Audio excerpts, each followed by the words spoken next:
What's going on, everybody? King of Dragons 5000 here, coming at you with another figure review. Today we'll be having a look at the Hasbro Marvel Legends Spider-Man series, Marvel's Vulture.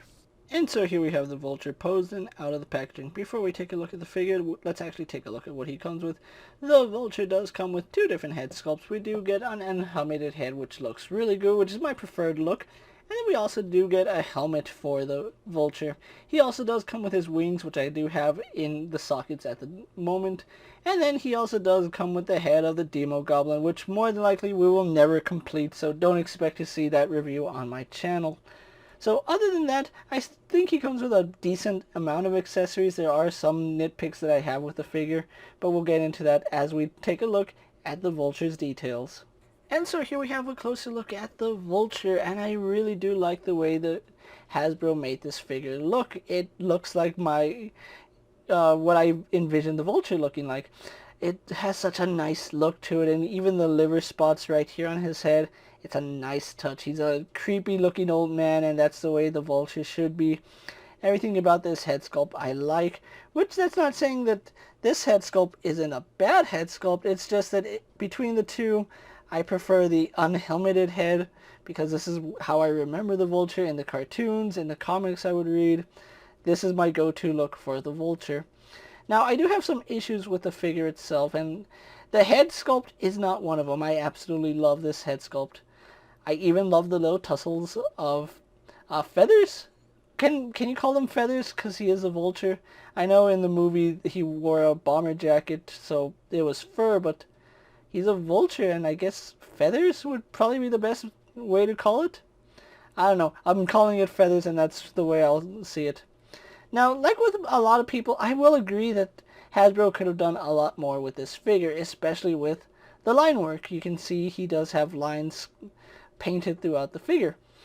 They don't paint every lines. As you can see, it does break up right here, and the torso goes onto his stomach. We only have some in the front of his body, and when we go to the back, it's just plain green. Now, there's nothing wrong with plain green, but when you take a look at this head sculpt, you can see there's some line work sculpted into it, and that's a missed opportunity. Hasbro could have at least given us a newer torso with the line work etched in, new shoulder, maybe new bicep, but I think the bicep would be pushing it, but definitely new upper torso and shoulders would have been okay, just to give us some of that line work, because the overspray isn't bad, it's just kind of there. And that's one issue I do have with it, that the paintwork it's there. It's nothing to write home about, but it's there. That's all I can say about it. Now, another issue I do have with it is, as nice as the wings are, and I'm really thankful I did find, well, I didn't find one. I got one that has the peg right here in the bicep. I know there are two changes to the Vulture where it would peg into his shoulder, and then one would peg into his bicep. I was lucky enough to get the one that pegs into the bicep. Now, I like these wings. They're a really nice touch. They have this really nice lime green overspray and some more sculpt work going through it, and I think it's a decent size. I just think that they peg in and fall out a little too easy. Like, I can move that. Oh, that side's not going to do it now, and because it's on camera, they don't want to do it. But these fall out there we go. They fall out relatively easy, and I will more than likely super glue these in, because I don't plan on reselling this Vulture, and I'm just going to take these off for the rest of the review, because they are a little bit cumbersome. I do like the hand sculpts on Vulture, although they are a little bit big. I think it kind of works with the creepy old man vibe. And we have seen these hands before on the Ultimate Vulture. They're the exact same hand sculpt, but mine is warped out of packaging. I think that just adds to it. It doesn't take anything away from the figure. And then going down the rest of its torso, it's just green. Nothing special. It's just green, which is not a bad thing, but I would like to see some detail, like maybe painted on, because it just kind of stops. That's one bad thing about it. But anyway, I still think Hasbro has done an amazing job with the look of this figure. So let's actually get Vulture here compared to other figures you may have in your collection. Here we have the Vulture posed next to a Marvel Legends Cyclops and a DC Multiverse Superman. Here we have the Vulture posed next to a WWE Elite Scale figure and a Mezco 1/12 Collective Popeye the Sailor Man. Here we have the Vulture posed next to a Hasbro Lightning Collection White Ranger and a Star Wars Black Series Mandalorian. Here we have the Vulture posed next to a Marvel Legends Pizza Spider-Man. And so here we have the Vulture posed next to the ultimate version of the Vulture.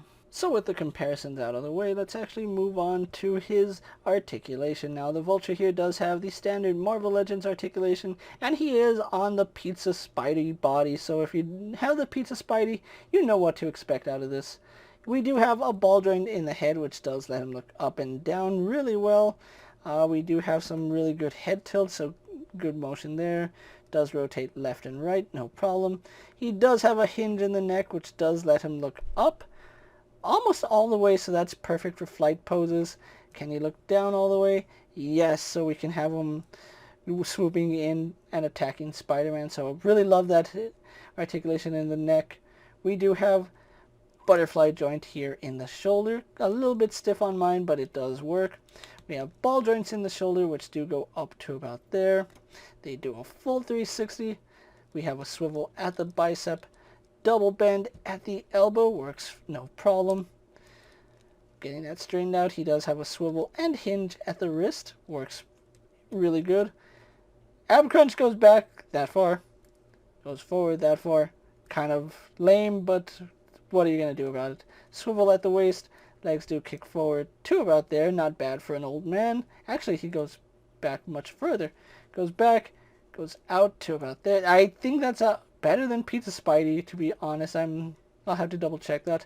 We do have a thigh swivel, double bend in the knee, works fine. No boot swivel, but we do have a hinge in the ankle, which goes back and forward. And then, of course, forward-facing pin for rocker ankle.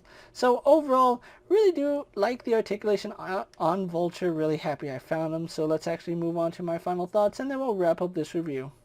And so here we have the Vulture pose for my final thoughts. And overall, I really do enjoy the way this figure came out. Don't get me wrong, as minor as my nitpicks are with the wings, I still think this is a really great figure to have in a Spider-Man collection. And I think Hasbro did a really good job with it.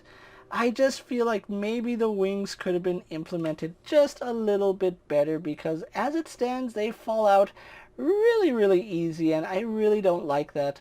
I would rather the wings have a more stable connection, and like I said, I'm like 95% sure I'm going to end up super gluing these wings into the figure, and you know what, I would not look back and say, man, that's one action I regret. If anything, I do regret not super gluing these wings in, because they are a hassle to pose, but once you get them posed, you really don't have to worry about anything, because he looks really nice. He has a really good shelf presence to him, and that's something that I think a lot of people will respect about this figure. Now, if you are looking for the Vulture, at the time I'm making this video, I think the Demogoblin wave is kind of running out of stores. Like, you can't find it at retail anymore. If you do, you kind of find like the Gamerverse Spider-Man, White Rabbit, and that's pretty much it. Everything else you can't really find. I was lucky enough to find the Vulture back in, I think it was February. I honestly don't remember when I picked up this Vulture figure, but I am thankful that I did pick him up, because Vulture is kind of hard to find, especially when the wave came out. He was one of the harder figures to find, so I'm really happy I found him. If you can get hold of a Vulture, and hopefully he doesn't fall off this stand, I say go ahead and pick him up, because he's a really nice looking figure to have in a Spider-Man collection. With that being said, guys, I'm KingofDragons 5000. Don't forget to like this video, leave a comment, subscribe to my channel. Go check out all my other action figure reviews, as well as all my other Marvel Legend videos. Hopefully you find them informative. As always, if there's a figure you would like to see me review, let me know down in the comments, and if it's in my collection, I'll definitely have a look at it. While you're at it, check out my Instagram account for new and exciting action figure photos, and as always, ring that bell to be notified every time I upload a video. Until next time, guys, I'll see you later. Take care, everyone.